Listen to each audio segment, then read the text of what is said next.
Hello and welcome to BYJU'S IAS. Let's get started and look into our daily quiz. Let's look into the first question. Which amongst the following writs can be issued against a private individual? Habeas corpus, mandamus, prohibition. The answer to this is one only. Now let's look into the second question. The writ of habeas corpus cannot be issued in which of the following cases? When the detention is outside the jurisdiction of the court, when the proceeding is for contempt of a legislature or a court, when the detention is lawful. Which of them is correct? The answer to this is 1, 2 and 3. Why have we taken both these practice questions? Because of the reference in the Hindu article. Let us try and understand what are these options with respect to the questions. When you look into the first question, which amongst the following writs can be issued against a private individual? Yes, it is habeas corpus. What is habeas corpus? It is that particular writ which is issued by the court of law. This can be issued against the executive, for example, the police officers, or it can also be issued against the private individual. So habeas corpus is one of the writs which can be issued against executive and the private individual. That is why the answer to this would be one only. However, when it comes to the mandamus or when it comes to the prohibition, this cannot be issued against a private individual, and this is implemented or issued only against the public authorities. So remember, when it comes to the habeas corpus, it can be issued against the private individual, but when it comes to mandamus and prohibition, it cannot be issued against a private individual. As part of the assignment, you have to put on the comment section that there are two other writs. Can it be issued against a private individual? Please put it on the comment section. Also remember, we have another concept called as locus standi. What is this locus standi? Whether it is that person who would be able to file the case or any other person would be able to file a case. When it comes to the habeas corpus case, locus standi is not required, which means if I am the person arrested by the executive, the police officers, I would be able to file a writ petition with respect to the habeas corpus. Apart from me, if I am not able to do, my parents would be able to do it, so any other person would also be able to do it. So when it comes to locus standi with respect to habeas corpus, it is not required. Now if you look into the second question, it says the writ of habeas corpus cannot be issued in which of the following cases? In all these three cases, the writ of habeas corpus will not be issued. Why? Because when the detention is outside the jurisdiction of the court, it would not be able to issue the writ. When the proceeding is for the contempt of a legislature or a court, then they would not be able to issue the habeas corpus case. And when the detention is lawful, even in such case, the habeas corpus writ cannot be issued. Now let's look into the next practice question. The order of Druk Gyalpo was conferred to Prime Minister Modi by which amongst the following countries? Japan, Bhutan, South Korea, Mongolia. The answer to this is Bhutan. Why have we taken this practice question? Because of the reference in the Hindu article. So when we speak about this order of the Druk Gyalpo, it happens to be the highest civilian honor which is given to Prime Minister Narendra Modi by which country? It happens to be Bhutan. Why is this conferred on the Prime Minister Narendra Modi? Because India has established beautiful relationship between India and Bhutan, and India has stood by Bhutan during its tough times as well, and during the pandemic we have helped Bhutan, which is why this civilian award is given to Prime Minister Narendra Modi, who is the representative of India. Apart from this, previously many other countries have also conferred highest civilian awards to Prime Minister Narendra Modi. Some of the examples include Order of Abdulaziz Al Saud, highest honor of Saudi Arabia awarded to non-Muslim dignitaries; State Order of Ghazi Amir Amanullah Khan, highest civilian honor of Afghanistan in the year 2016; Grand Collar of the State of Palestine Award, highest honor of Palestine awarded to foreign dignitaries in 2018; Order of Zayed Award, highest civilian honor of the United Arab Emirates, which was given in 2019; and Order of St. Andrew Award, highest civilian honor of Russia, back in the year 2019. Now let's look into the next practice question. Which of the following countries are not parties to the United Nations Convention on Biological Diversity? USA, China, India, Somalia, Mexico. The answer to this is one only, where it is United States of America, which is not party to the United Nations Convention on Biological Diversity. Now let's look into the next question. Who amongst the following require the approval of National Biodiversity Authority to undertake biodiversity related activities? Non-resident Indian, a body, corporate, association or organization not incorporated or registered in India, a body, corporate, association or organization incorporated or registered in India under any law for the time being in force, which has any non-Indian participation in its share capital or management. The answer to this is 1, 2 and 3. Now let's look into the next practice question. Consider the following statements with respect to Biological Diversity Act. The offences under this act shall be cognizable and non-bailable. Any person aggrieved by any determination of benefit sharing or order of National Biodiversity Authority or a state biodiversity board under this act can directly approach the Supreme Court of India. Which of the above statements are correct? The answer to this is one only. Why have we taken all these three questions? That is because of the reference in the Biological Diversity Act. Let us try and understand what is this Biological Diversity Act. There are international laws in picture. India, being a member of this international convention or treaty, will also come up with its local laws. One such international law or the convention that we have is the United Nations Convention on Biological Diversity. So this United Nations Convention on Biological Diversity is informally known as Biodiversity Convention. There are three main goals to this convention. One is the conservation of biological diversity. Second is the sustainable use of its components. Third is the fair and equitable sharing of benefits arising from the genetic resources. These three are the main goals of the United Nations Convention on Biological Diversity. It also has supplementary agreements which includes Cartagena Protocol. The other happens to be the Nagoya Protocol. These are some of the important parameters when it comes to the Biodiversity Convention.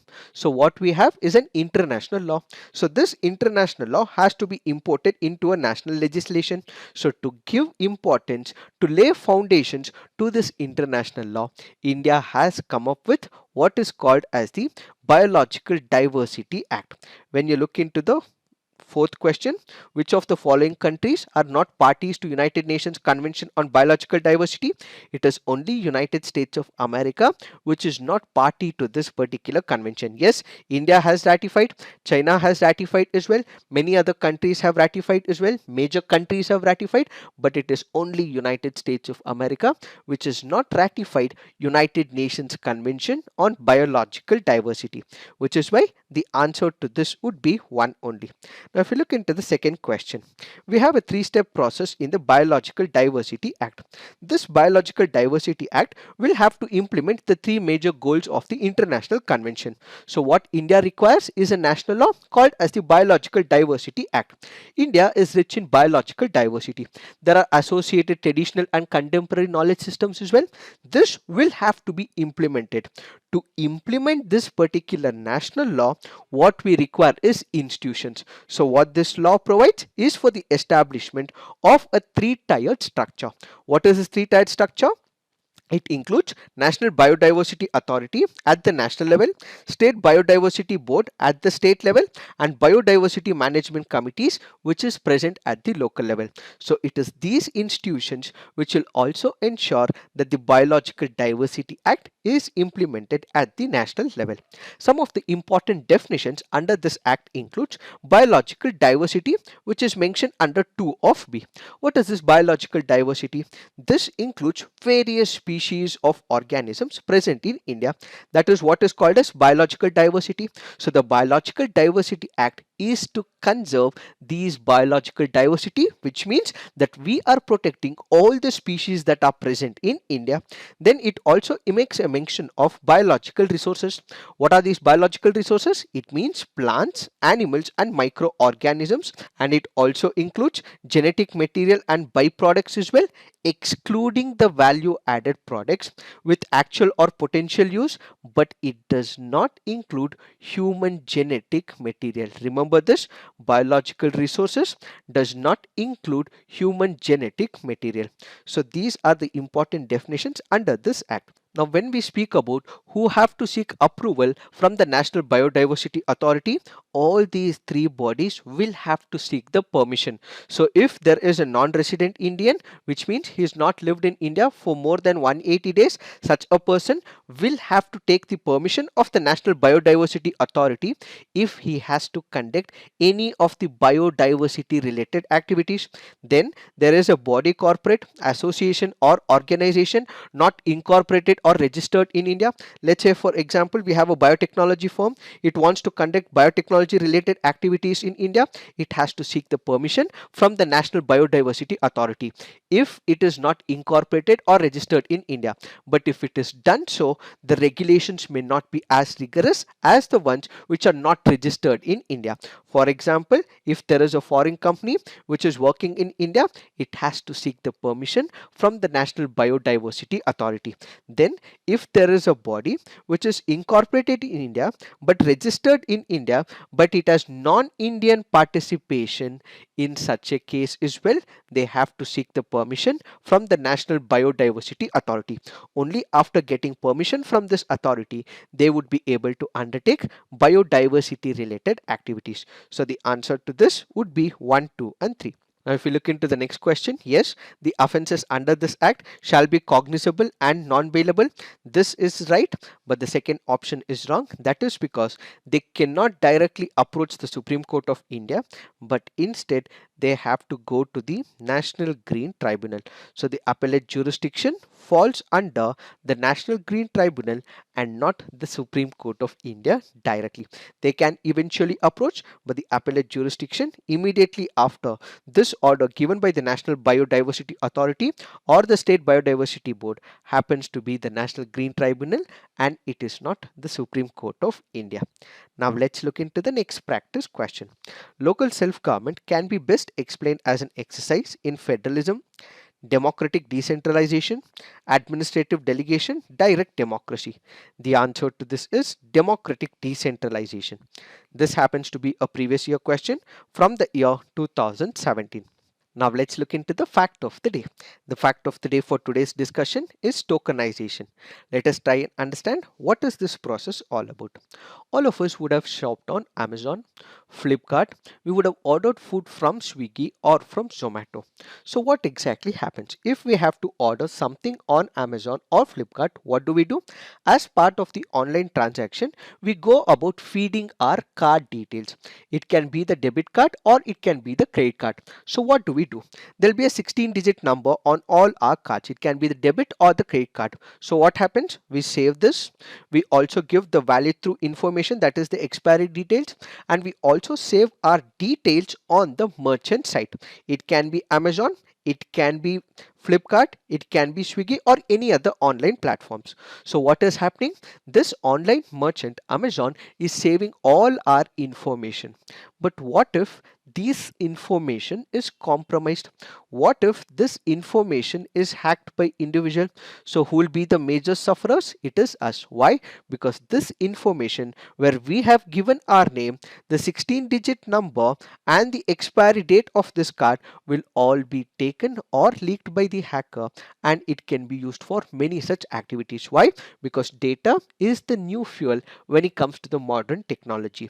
In order to prevent such hacking, what we require is a new process so that this information of the card, the name as well as the validity, is not stored on the online platform. Instead, what we have is a new process called as tokenization.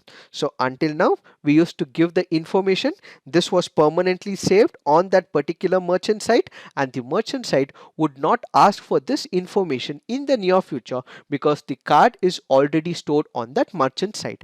But in the near future, as per the regulations given by the Reserve Bank of India, the merchant, which includes Amazon or any of the online platforms, or it can also be the food delivery applications, they would not be able to save such information. Why is this important? That is because in the recent past there have been incidents where card data stored by some of the merchants have been compromised or leaked. In order to reduce the chances of fraud arising from the sharing card details and in order to make sure that our information is not compromised, RBI has come up with what is called as tokenization process. So what is this tokenization process? It refers to the replacement of the card details with what is called as the token. What is this token? Basically, you would have the 16-digit number. This 16-digit number will be replaced by a secure token which will be alphanumeric in nature. So the tokens are created by the companies, let's say for example Visa, or it can be the MasterCard, or it can be the RuPay, among others, which act as the token service providers. They send them to the mobile payment or the e-commerce platforms so that they can use them in the transaction instead of using the customer's actual data. So in case of hacking, all that they would be able to get is this token number and they would not be able to get any of this information. So basically, restoring the card details with what is called as token numbers is what is called as tokenization. So remember, this particular token will only be used by the card issuers and the card networks. Who are the card issuers? Let's say it is the State Bank of India, or it is issued by HDFC, or it can be ICICI. So it is the card issuer who will have this information and the card networks. So who will have the information? It can be Visa, or it can be MasterCard, or it can be RuPay as well. Only these two entities will have the information with respect to the card details and the token, but the merchants will only have the token details. So ultimately, the security of this entire transaction will be taken care of. However, there are some issues and concerns as well. Why? That is because the Reserve Bank of India has given the call that it will be implemented from January 1st. So you have the bankers and the merchants who go on to argue that they have not been given enough time to comply with the changes. While opting out of the tokenization would also mean that customer would need to manually enter the card details every now and then if he is not going by the tokenization process, and it ultimately means that instead of going by the credit card details and online purchase, they may also prefer cash on delivery, which could become a problem for the merchants. It is this that we have to understand in reference to this fact of the day. So this is it for today. Thank you for watching. All the best.